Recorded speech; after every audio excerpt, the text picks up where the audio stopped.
2차 대전 당시에 전쟁의 군인으로 참전해서 전사한 이 미국에서 간 그 청년들이 무려 한 30만 명 정도가 사망했다고 해요. 그런데 그 아들과 그 남편을 전쟁터에 보내고 염려와 불안한 그 마음 때문에 심장병으로 죽은 미국 시민들이 100만 명이 넘는다고 합니다. 실제로 전장에서 죽은 사람들은 30만 명인데 그들을 애태워하고 불안해하고 염려하면서 그 마음의 병 때문에 일어난 것으로 기인한 그 병으로 인해 죽은 사람이 훨씬 더 많다는 거예요. 대부호였던 카네기 아시죠? 이 카네기는 이렇게 말했다고 그래요. 나는 일하는 데 있어서 다른 보통 사람들보다 3배의 능률을 낸다. 그 이유가 무엇인가 하고 물어봤더니 보통 사람들은 무슨 일을 할 때 일하기 전부터 염려하기 시작해서 일하는 중에도 염려하고 일을 다 끝낸 중에도 그 결과에 대해서 염려를 한답니다. 그런데 이 카네기는 자신은 일하는 동안에 한 번만 염려를 하기 때문에 다른 사람들보다 3배의 능률을 올린다고 말했죠. 많은 그리스도인들이 신앙생활을 한다고 하면서도 여전히 그 삶에서 염려와 근심과 의심이라는 것이 사라지지 않고 여전히 함께 가고 있는 것을 봅니다. 언젠가 제가 여러분에게 설교 중에 한번 물어봤던 기억이 납니다. 믿음의 반대말이 뭘까요? 그랬더니 어떤 분들이 불신앙, 안 믿음 이렇게 얘기하시는 분도 있는데 기능적으로 볼 때요, 이 믿음의 반대말은 의심이 아니라 염려입니다. 왜냐하면 그 염려는 우리 안에 의심이 들었기 때문에 나오는 반응이기 때문에 그래요. 내 안에 염려가 들어왔다. 그러면 우리가 믿은 것에 대해서 흔들리고 있다는 증거가 되겠죠. 어떤 사람들은요, 믿음과 염려가 함께 있는 것을 당연스럽게 여기면서 신앙생활을 합니다. 더 이상 염려하지 않아도 되고 의심하지 않아도 되는 상황을 선물로 달라고 하나님께 기도해요. 그리고 하나님께서 염려하지 않아도 되는 상황을 주시지 않았으니까 나는 염려하는 게 당연해. 아직은 염려해도 돼. 라는 생각으로 신앙생활을 합니다. 더 이상 염려하지 않아도 되고 의심하지 않아도 되는 그 염려거리들이 제거되고 나면 그 후에야 비로소 내 믿음을 세울 수 있다고 생각합니다.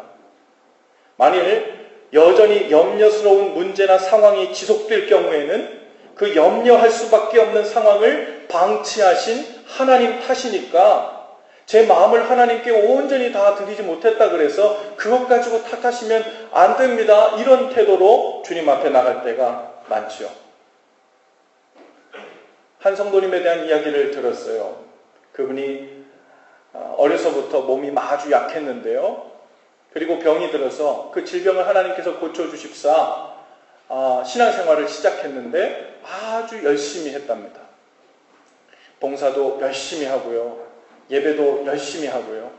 하여튼 교회 생활이라고 명명되는 것들은 아주 열심히 했대요.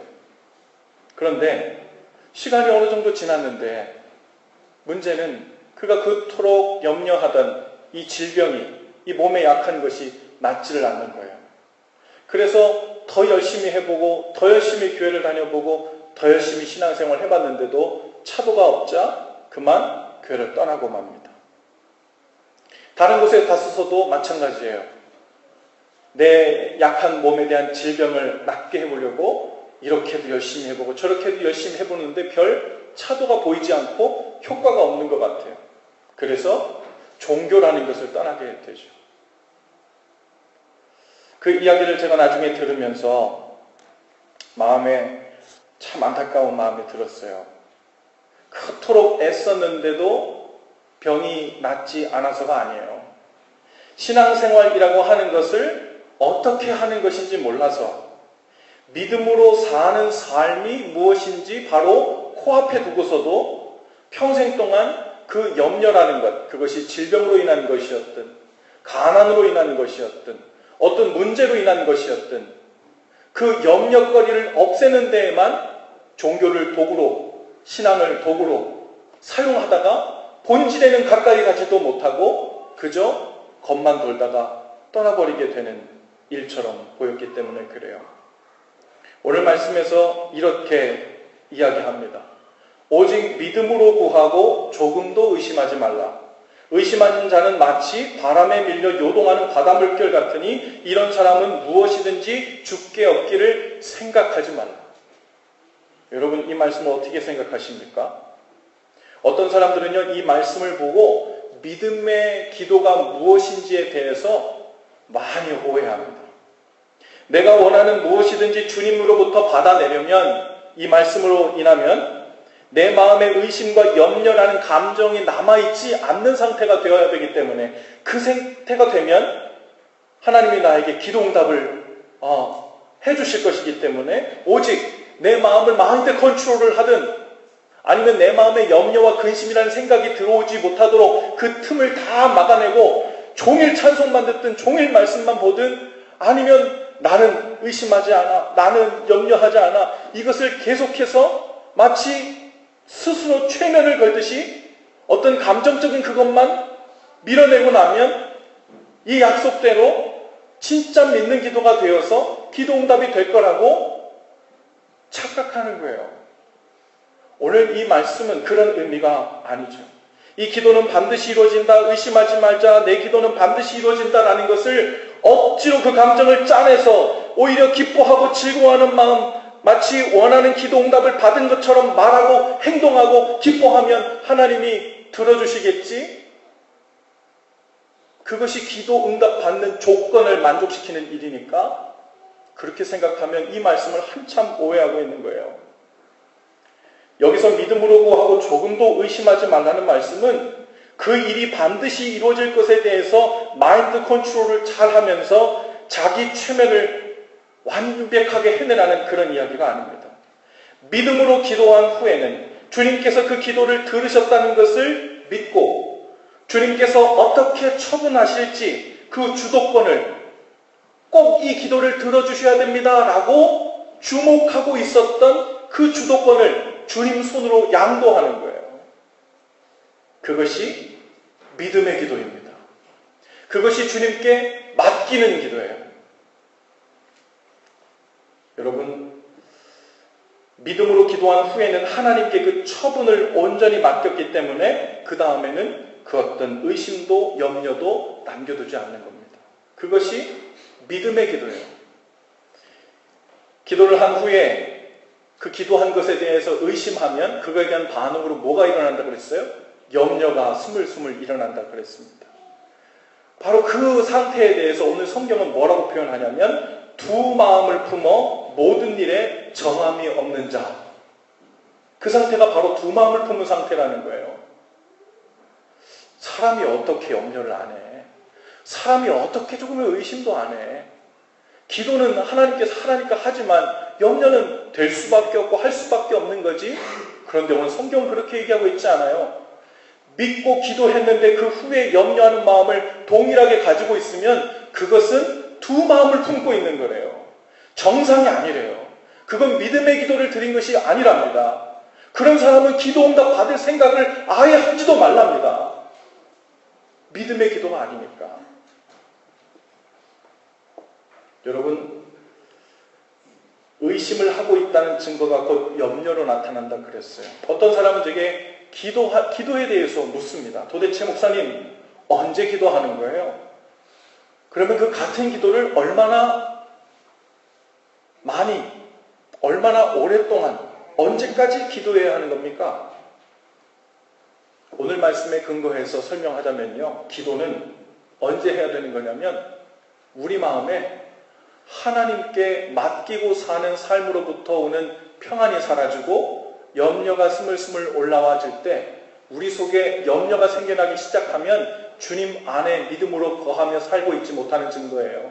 그때가 기도할 때입니다. 염려가 시작되었다는 것은 그 일에 대해서 하나님께 충분히 아뢰지 못했고 또 맡기지 못했다는 의미이기 때문에 그래요. 그리고 그 기도는 그 일을 하나님께 아뢰는 일이죠. 아뢰는 동안에 내가 갖고 있던 주도권을 주님 손에 양도합니다. 그리고 이제는 이 일이 주님의 일이 된 거예요.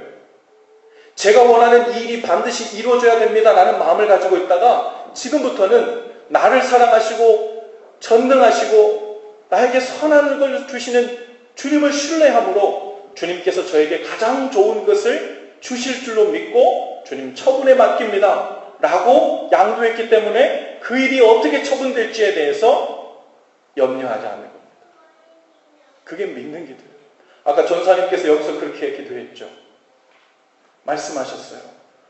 어머니 아버지에게요 필요한 것을 달라고 한 다음에 엄마 아빠가 그거 줄까 안 줄까 염려하면서 발을 동동 구르고 있으면 엄마 아빠가 엄청 기분 나쁠걸요? 너는 나를 믿지 못하는구나. 왜 네가 그것을 염려하니?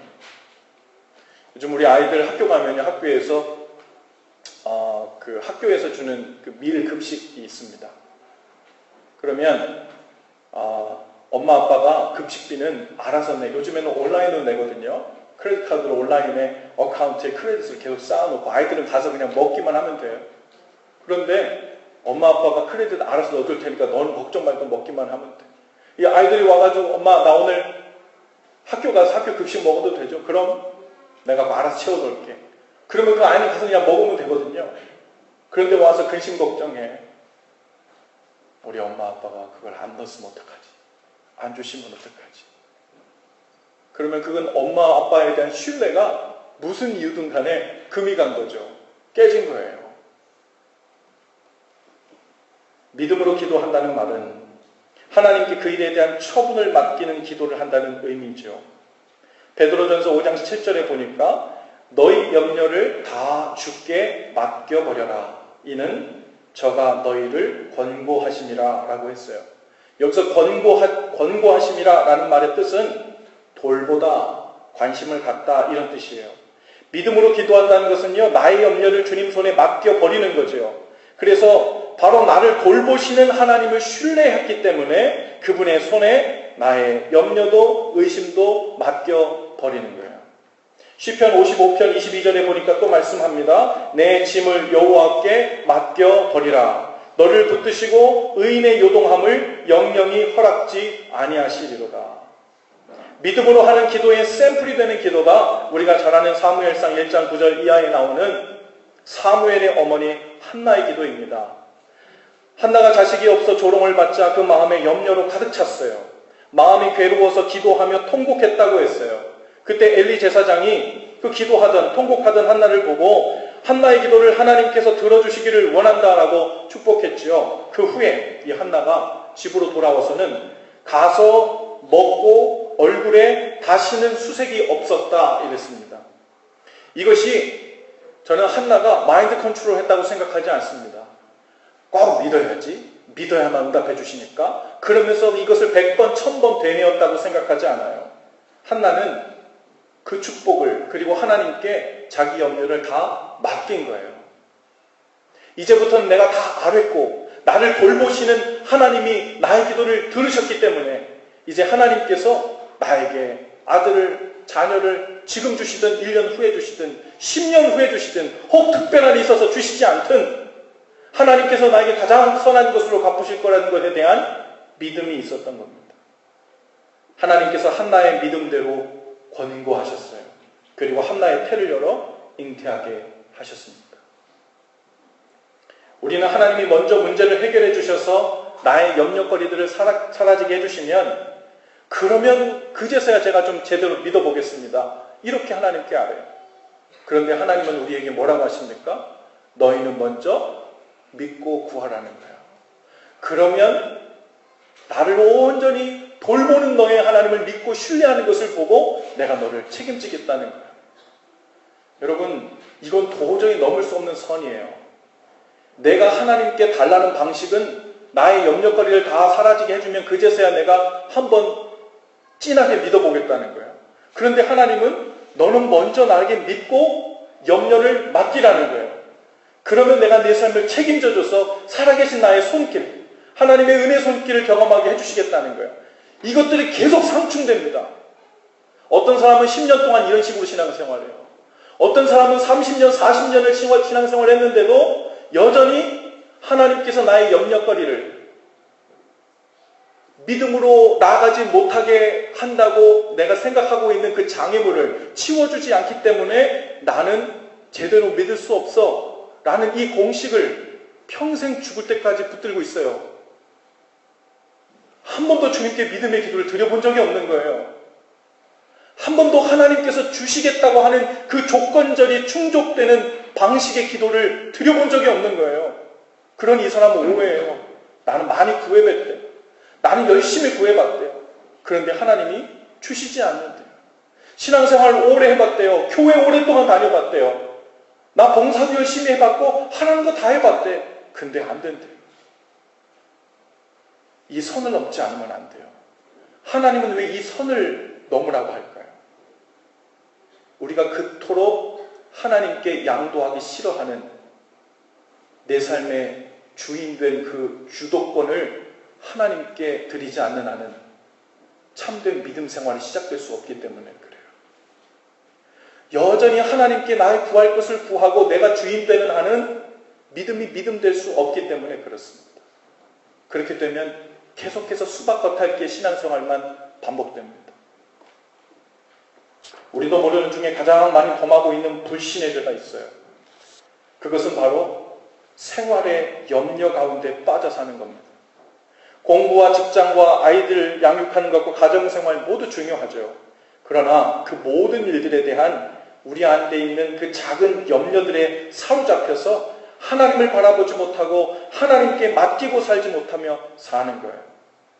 이 시대에 우리를 하나님으로부터 멀어지게 하는 것 중에 가장 큰 요인은요, 환난도 아니고 핍박도 아니에요. 바로 아주 조그맣게 보이는 일상의 작은 염려들입니다.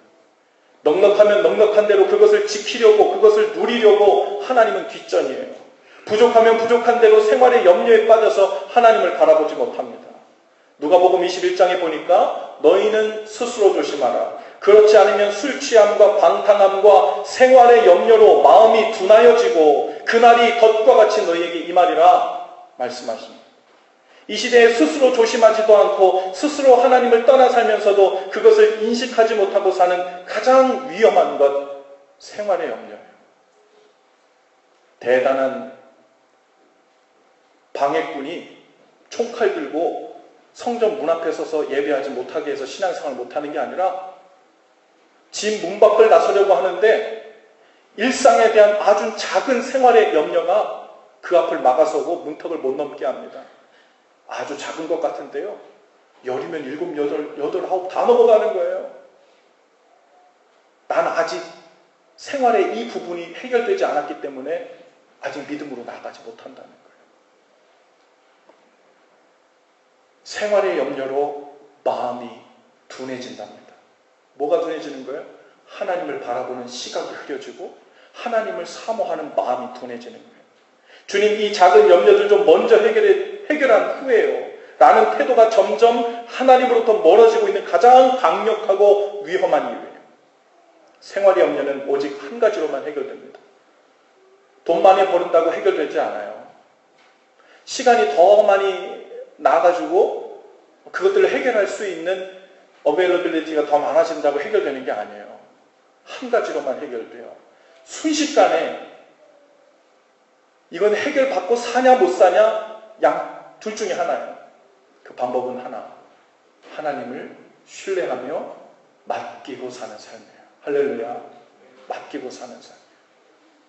우리의 삶은 지금 하나님 앞에 신앙생활의 스테러스가 다 다를 거예요. 그런데 두 가지로 가르자면 똑같이 염려거리는 다 있어요. 없는 사람이 없어요. 그런데 그 염려거리를 하나님께 맡기고 사는 사람인가? 아니면 그것에 휘둘려 사로잡혀 발목 잡혀 사는 사람인가? 두 종류로만 나뉩니다. 그리고 하나님께 맡기고 사는 사람은 우리가 믿음의 사람이라고 하는 거예요. 대단한 것 가지고 믿음에 가서 논하지 않아도 돼요.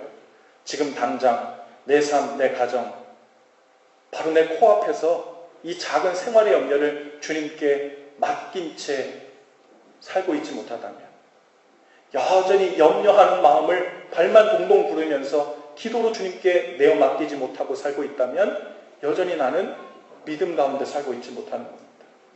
여러분, 맡기는 기도를 하실 수 있기를 바랍니다. 그리고 기도한 후에 염려가 남아있지 않도록 살피세요. 염려가 계속 올라오면 계속해서 맡기는 기도를 반복하며 드리는 겁니다. 그래서 하나님을 향한 한 가지 마음만 품고 사는 겁니다. 두 가지 마음을 품어 정한 마음이 아닌 상태가 되지 않도록 한 가지 마음, 주님을 믿고 맡기는 마음 가운데 들어갈 수 있기를 바랍니다. 제가 은사 테스트라는 거예요. 하나님께 성령의 은사를 주시는데 성경에는 은사 테스트가 나와있지 않지만 제가 신학교 다닐 때 은사 테스트가 여러 버전으로 나온 게 있었는데 그 중에 제가 하나를 했더니 제가 가진 은사들 중에 다른 것들은 별로 잘하는 게 없는데 무슨 은사가 있나고 봤더니 믿음의 은사가 있대요. 제가 믿음의 은사. 그 믿음의 은사가 무슨 은사인가? 그리고 가만히 살펴보니까 그런 은사인 것 같아요. 저는 다른 것보다 하나님께 기도한 후에는요, 마치 내일이 아닌 것처럼 맡겨버리는 습관이 있는 것 같아요. 지금 당장 그곳에 골몰하고 지금 헛골가닥 넘어갈 만한 일이어도 그 일을 주님 앞에 그냥 맡기고 마치 없는 일처럼 그 일을 다시 꺼내서 생각해야 되는 날이 오기 전에는 하나님 소관으로 다 맡겨버리고 지내는 일. 그게 믿음인 것 같아요. 여러분, 믿음을 훈련하지 않으면요, 그리고 하나님 주신 그 믿음의 은사가 우리 가운데 부어지지 않으면요, 우리 정신 차리고 살 수 없는 상황에 살고 있어요. 여러분, SNS만 펴봐요. 지구 반대쪽에서요, 지금도 눈 시퍼렇게 뜨고 사람이 죽어가는 모습을 동영상으로 찍어서 우리에게 보여주는 시대예요. 말도 안 되는 사건, 사고와 테러와 자살과 이런 일들이요, 지금 비일비재하게 계속해서 나타나는데 이것을 눈 뜨고 어떻게 정신 차리고 살 수 있어요? 믿음이 우리 가운데 내어져서 나의 할 일을 성실하게 감당하고 나머지를 주님 손에 온전히 맡기고 그 은혜를 붙들고 사는 삶이 되어지지 않으면, 믿음의 삶 가운데 들어가지 못하면 우리는요, 제정신으로 살 수 없는 시대에 살고 있어요. 여러분, 생활이 안정되는 일, 염려거리 조금 더 없애는 일 아주 혹해 보입니다. 중요해 보입니다. 하지만 그거 따라가서는 답이 없어요. 그거 쫓아다니다가는 솔루션을 갖지 못해요. 우리 가운데 믿음으로 주님께 맡기고 염려 가운데 벗어나는 삶이 우리 가운데 자리 잡을 수 있기를 바랍니다.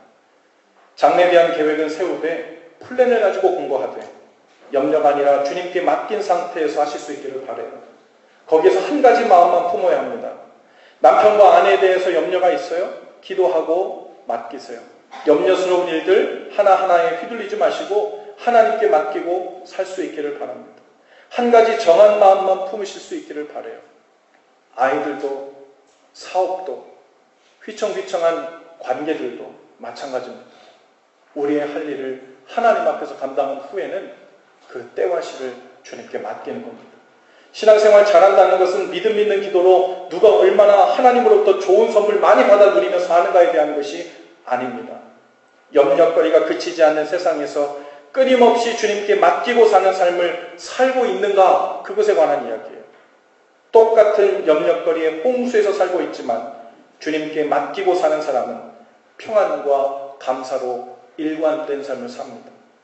그러나 생활의 염려거리만 쫓아다니다 하나님과 멀어지고 더 많은 염려의 파도에 휩쓸려 사는 사람은 그 파도만 바라보며 불평하고 염려하며 도저히 살 수 없는 형편에 있다면서 마치 물속에 꼴깍꼴깍 하는 그렇게 어려운 삶만 반복되게 돼요. 하나님은 우리에게 믿음으로 기도하라고 하셨어요. 들으시고 돌보시겠다고 약속하셨으며 그 약속을 믿고 사는 진정한 신앙생활, 믿음 생활 구체적으로 시작하실 수 있기를 주님의 이름으로 축복합니다. 기도하십시다. 우리 헌신 기도를 다 같이 한 목소리로 함께 하시겠습니다. 주님, 믿음 생활을 한다고 하면서도 염려하는 마음을 함께 품고 살았음을 고백합니다. 삶을 주님께 온전히 맡기지 못한 증거가 너무도 많음을 고백합니다. 이젠 주님께 믿고 맡기는 한 가지 마음만 품고 살겠습니다. 생활의 염려로 인해 마음이 둔하여져서 주님을 멀리하지 않도록 가르치시고 인도해 해 주옵소서. 예수님 이름으로 기도합니다. 아멘.